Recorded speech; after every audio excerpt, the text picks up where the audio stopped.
Hello guys! Welcome back dito sa ating channel. For today's video, panonoorin natin si Mother Earth na magluto ng kanyang own version ng tupig. Dito kasi sa Ilocos, ang tupig ay isa sa mga native delicacies na talaga namang paboritong-paborito ng mga Ilocano. Kaya naman, panonoorin natin kung paano ang paggawa ng tupig dito sa Ilocos. So ito na nga guys, nandito na po sa timbang ito ang mga ingredients na gagamitin ni Mother Earth para sa kanyang gagawing tupig. Na-mix-mix na po dito sa timbang ko yung mga ingredients niya, katulad ng niyog, tsaka linga, sesame seeds, ano pa yun? Molasses, at tsaka, ano pa yun Mother? Yung malagkit po. Ayan. Panoorin natin kung paano niya babalutin yung tupig dito sa kanyang saging. Dahon ng saging.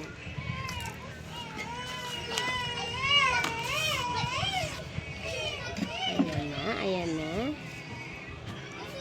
Isang takal mula sa mahiwagang timba. Malinis po yan guys ha. Kasi kami naman po ang kakain. Hindi masyadong matigas ang timpla para masarap siya. Dapat pala sakto lang para hindi matigas.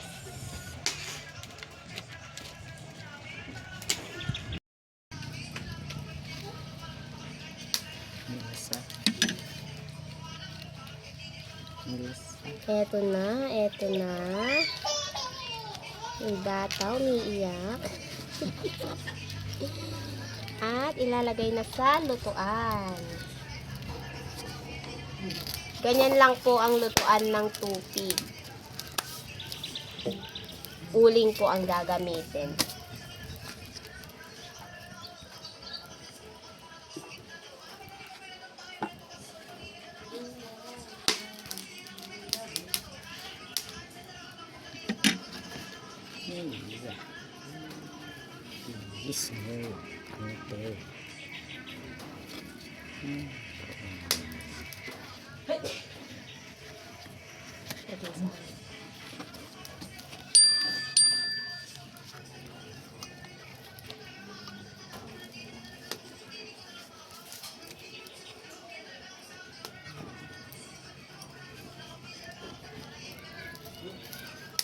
Sa aso ng extra.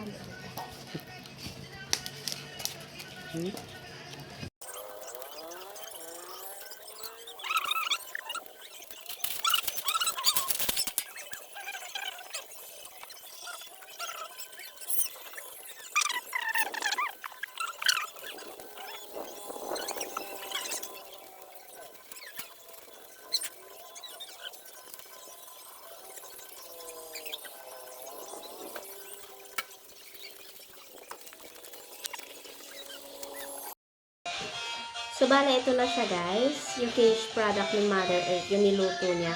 Actually, inabot siya dito ng madaling araw bago niya natapos lahat. Kasi medyo naparami yung natimpla niyang ingredients. Kaya madaling araw na siya natapos. Ayan, tikman na natin. Marami-rami natin. Yung iba na-dispose na kasi maraming nang hingi.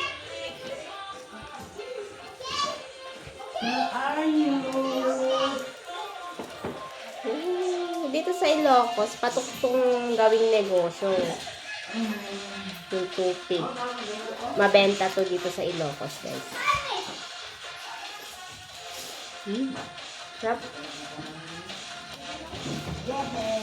Mukha siyang sunog, pero hindi siya sunog sa loob. Yung dahon lang ng saging. Pero sarap.